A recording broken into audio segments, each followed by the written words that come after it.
It's Benji Cole, son of Al Cole from CBS Radio, welcoming you to another edition of People of Distinction. The talk that gives an in-depth view of some of the most dynamic, intelligent, and successful people on the planet. Run to our website, peopleofdistinction.org, for more info, or you can email me at benji@alcoleenterprises.com. And guys, on the line with us today, we have surely, no doubt, a person of distinction. He goes by the name of Y.T. Cheng. We'll be discussing his new book, The Human Inside, available on Amazon and Barnes & Noble. And just so you guys are aware, YT was brought to People of Distinction today by some of the best movers in the business, Author Reputation Press. You can find them at authorreputationpress.com. And just for the purposes of this interview, just so you guys are aware, my listening audience here, so the author listed on the book is going to be Y.T. Cheng. He actually prefers to go by Ted, so I'm going to be addressing him as that, just so you guys don't have any confusion, okay? Now, talking about The Human Inside, I mean, this is a story taken straight from a Hollywood script. All right, it's a futuristic fictional narrative revolving around cyborgs, believe it or not. I mean, this is something that I personally, being a sci-fi geek myself, I personally relish in this kind of things. And in the pre-screening call, I was talking to Ted and we were discussing how, a lot of other movies really that we see with this kind of futuristic, almost post-apocalyptic world that is created revolves around or actually jumps a huge section in terms of the development and how we actually get there. And that is precisely where we're going to be picking up here with The Human Inside. So without further ado, we have Ted on the line with us. So we're going to just jump right in. Ted, first and foremost, thank you so much for being a guest here on People of Distinction. How are you today? I'm doing fine. Thank you. Thank you for having me. Absolutely, man. Thank you very much for being with us. Tell us a little bit about the book, The Human Inside. So The Human Inside is a project that I started during my college years, and it's one of those books that's set in the future, as we've already discussed, and it follows the story about the first human beings to become cyborgs. Most stories set in the future are all about how when we live here in the year 2020, sometimes stories in the future have like, we have flying cars and stuff like that. This is one of those stories where we follow the story of, for example, how the flying car is invented. So my main characters are in a post-World War III type of era. They're the first human beings to successfully become the first cyborgs to roam the planet. And at this point in time, the world is bordering towards almost a complete dystopian setting, and they are brought in and hailed as the next evolution of humanity. And what they do is they're basically superheroes that people can look up to, and I want them to be role models. And since they are the first of their kind, the story has them dealing with a lot of social and political obstacles. But ultimately, the generic story is about how they protect and they save the world, essentially. Perfect. So, Ted, The Human Inside, explain to me where that title came from. It was one of those things where, like, I actually wrote the title first when the first draft of the book, like the first chapters, actually started rolling. It was really interesting because, like, at first, I was answering it literally because with my characters being the first cyborgs to basically go out and serve and protect innocent people while saving the world and stuff like that. I guess the title was basically a literal interpretation of how, like, even though we've progressed to the state of a higher form of humanity, there's still relatively the basic instinct, and that's what the title basically was suggesting. It shows basically how, like, despite all of the advancements that we make, you kind of have to, like, tribute your original human instincts that are basically still inside you. That was originally, like, the literal interpretation of it, but now that I think about the question, I feel like it's meant more to indicate how human we actually are and how we also can grow from our experiences. In some cases, we choose not to grow which I was always taught as a bad thing from like my family. But I also feel like I grew up like being taught be something or be nothing a lot, and that's essentially what this title like means to me. Like the human inside, pretty much. It reminds us of like what we can or cannot do, and it's only from when we decide to choose what we want to do. Great. I'm an artist myself, and I come from a very artistic background, and I'm an LA actor and filmmaker here in addition to the interviews that I conduct. And one thing that I always find fascinating, and I always love to ask my authors, I love to know how their creative mind works, and really the inspiration behind creating the narratives that they illustrate. So that is absolutely my follow-up question for you, Ted, is really what was the inspiration behind this, and where did you start to develop the idea to create the human inside? Believe it or not, it actually was a dream that I had, actually. One of the interesting things was this is sort of like inspiration from a mix of Inception, the movie by Christopher Nolan, and also Absolutely. a mix of like other sci-fi films and other TV series that I grew up watching. But when we have dreams, we're always put in the middle of the story. You never really see the beginning or the end of the dream until you wake up and stuff like that. So I actually had a dream about my book, and when I woke up, I wrote down the idea of it, and this actually was something that I started out in college. I was actually posting bits of the story online, and people actually were reading it, and they were saying that they enjoyed it. And it all came from a dream that I had. I actually dreamed about my main character. I knew that he was a cyborg. I knew that he was not like a normal human being. And as I dreamed about it, when I woke up, I thought that would make an interesting story idea. And from there, that's where it started. And then I developed it along the way. It took a while, but it definitely was inspired from a lot of sci-fi series and other other franchises that I grew up, and I've been a sci-fi fan for many years now, so I enjoyed it. All right, Ted, and also any other authors or people that may have inspired you to either A, help you write the human inside, or B, just inspire you to become an author? There's actually a lot of people that I actually have to give credit to. The first two people I obviously have to shout out to are my parents. Like my mom and dad, they were always the one who pushed me to write down things and ideas instantly when I think of them. But unfortunately, growing up, I feel like a lot of creative ideas were lost because I decided not to write it down. It wasn't until I started sharing portions of my novel online. At the time, I didn't like writing ideas because if it was annoying to be told what to do by my parents, hopefully other people understand what I'm getting at. Absolutely. But eventually, when I started to have fun drafting it on my own, it felt like something fun, actually writing down the ideas. And thanks to my two best friends, actually three best friends, because they're the ones who read all of my ideas all the time. It was their first bits of feedback and their criticism that really helped me continue with these writing projects. The feedback that I always get is always from them first. I don't think they'd be here if they hadn't told me to just go out and do it. And like my close friends and family, I couldn't have gotten here without them. For authors, actually, I grew up reading a lot of Tom Clancy book novels. Like my dad introduced me to that. J.K. Rowling, obviously, is a main inspiration from the Harry Potter series because I could never put down those books. What's actually not really known to a lot of people is the fact that I originally sent my story ideas to J.K. Rowling's publisher, and then to actually get a letter back from her publisher, and she actually wrote the final, a final note scribbled on it. I keep this letter forever.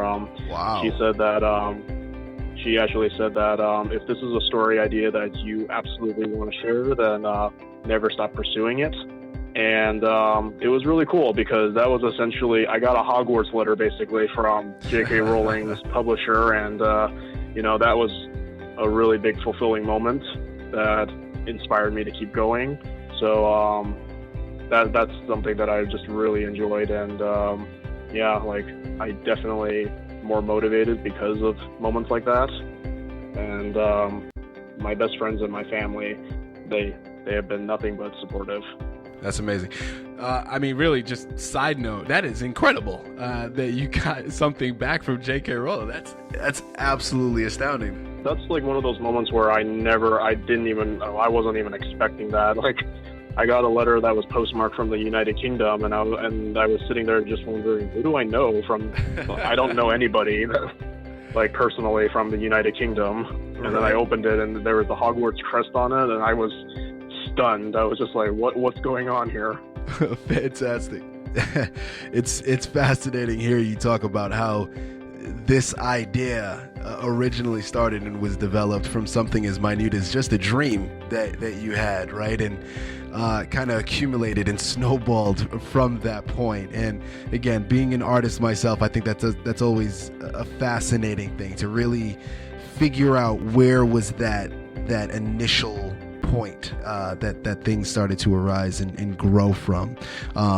So that's fantastic. And of course, hearing you hear about the other influences that you had in terms of how you started to put the story out there, and you had friends and people online that would also kind of assist and push you along, brings up my next question is, I'm sure it probably initially started as just a curiosity and an interest of yours. Again, talking about your sci-fi background and your interests that way. Why do you feel that this was a story that you had to tell, or that you had to put into writing for our audience? I think it was the fact that, like, at the beginning, when I was growing up, I had friends and just people that I knew that definitely, like, they didn't grow up watching the same shows or like the same movies that I did. I probably watched like hundreds of hours of different like Star Trek and also just Stargate, a lot of creative series from before my time. These were all produced and written. All of these writers were fleshing out stories that people grew up to love. And I guess what I wanted to bring to the table with my novel was the fact that at the time I was somebody who never conceived of being an author at the time, but when I started writing this story, it gradually became like not just a tribute to all of the sci-fi and fantasy series that I enjoyed watching growing up as a kid.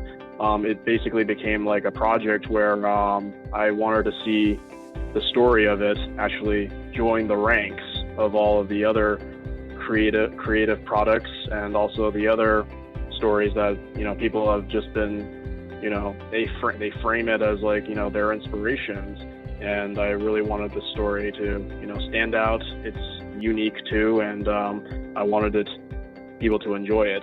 So that was like the main focus. Isn't that something how, well, in my instance, it's kind of a similar thing where a lot of times you don't really set off on a journey with that particular intent. You're talking about how you never really looked at yourself or felt that you were an author or wanted to be an author that way. It was just something that kind of developed over time. And again, coming from a creative background myself, it was a similar thing. It was really, acting was always something that I did more so from a standpoint of enjoyment. I didn't necessarily look at myself as an actor or really want to set myself on this journey of becoming an actor and a filmmaker. I went through, actually my early portion of my educational history was really set in pre-med. I went in initially, when I went to college, it was more so, okay, I'm going to go down this medical path because that was something that seemed in my mind, and of course, according to, wanting to make my parents proud, it was something that would offer, much more financial stability, and it was something that was much more concrete and safe that way. And eventually it was just something I couldn't get away from, and now being a filmmaker here in LA for the past 10 years and having my own production company, it is something that I couldn't picture or envision going any other route that way. So it's beautiful to hear you say that. Guys, one more time, we're here on the line speaking with, we're addressing him as Ted, but the author that will be listed on the book, he goes under YT Cheng, discussing his book, The Human Inside, again, available on Amazon and Barnes & Noble. Ted, thank you so much for bringing this to our table. Next question that I have for you that I know our audience would really love to be able to pull from this interview. If there is one thing, we've talked about so many layers, of course, already that the book offers in this journey that these characters go on in this futuristic post-apocalyptic world. If there is one thing that you really want our audience here at People of Distinction to be able to pull and know about your book, The Human Inside, what would you say that is? I think the one important thing is probably the characters, I hope, if that answers the question. But what I mean is these are characters that, I created and I grew up with, giving them all their own personalities. The one thing that I really hope that readers can find is the fact that these characters are not just living in a futuristic world, but they're still characters that you can relate to. Most of the dialogue and most of these characters, the ones that have a lot of interactions with the main character, they're all more or less inspired or based off of real people that I know, like my actual family members or conversations that I've actually had with my friends in real life. Obviously not all of it is real things that I've heard said before, but the one thing I definitely want people to understand is the fact that these characters are also hopefully people that they can relate to, and their experiences are also what can be understood a lot, especially for the bad guys too. There's a lot of things that I definitely want people to focus on, and that's the fact that these characters are living in a time where they're all just trying to survive and live a normal life, just like how we are right now. And this story was essentially pretty much my way of sharing my experiences. I was always taught growing up to live a normal life and work hard, and that would be what was fulfilling. But when I wrote this book and I created these characters, I found that I definitely wanted to see these characters take me on a journey where it wasn't just me living a normal life, but also it satisfies the dream for people of wanting to do something just not just ordinary, but a little extraordinary as well. Absolutely. It's interesting. I've always been a fan of fictional narratives across the board. Being an actor, I've kind of grew up living in my imagination that way. And hearing you talk about how, of course, this is a fictional narrative, right? You don't actually know cyborgs, directly, but how these characters are relatable in the sequences that they go through, and how a lot of these characters, or at least some of the nuances of the characters and what they face, are based in realistic circumstances from your life that way. And I've always been a person that believes that the best fictional narratives are going to be grounded in realistic circumstances, to at least to a certain extent, that way, because that is what's going to connect it to the modern audience there. So to hear you say it is kind of right down that alley. So we truly, it's definitely something that's relatable, and we truly appreciate that here. So really quickly, guys, just so you're aware, this is not it. Ted also has another book that he's in the process of writing that way, so we're not going to give much away on that. We're not going to go into it yet. It's still in the creation there, but you can go to his Instagram page and follow a link that is going to be there, a hyperlink from his Instagram page, to show you other social media sites that he has, and as well as give other information on him. So his Instagram tag is going to be Mustang. That's going to be traditional spelling there, MUSTANG _fire, FIRE _ Cosplay, COSPLAY, and then the number is 917. Once again, that's Mustang_fire_cosplay 917 for his Instagram page. That'll give a hyperlink to more information on him. So as I go into my closing reflections here, Ted, what I find, we've already discussed this. I, being a sci-fi fan myself, I mean, this is something that we can really just kind of sink our teeth in. And kind of get lost in the narrative, get lost on the journey that these characters go through. Again, something from me taken directly out of a Hollywood film. I mean, so many movies that we've grown up with and that we've experienced that have similar parameters that way. But what I find very interesting about this book is, as you stated before, how all those movies already show the final outcome. We're already in and based and steeped in this world. And what is great about yours is it's kind of like that middle section that a lot of these films jump over. So it's definitely something that we've yet to explore that way. So thank you for bringing that to our table, but B, more importantly, connecting it back to our human family.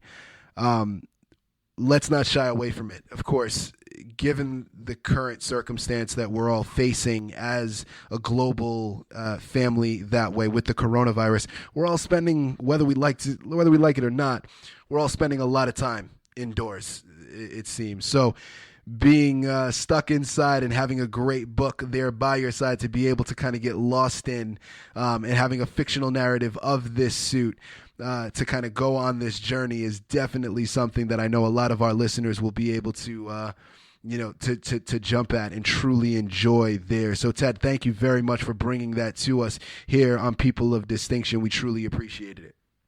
Oh, thank you so much. Yeah, no, I really appreciated sharing it with you all.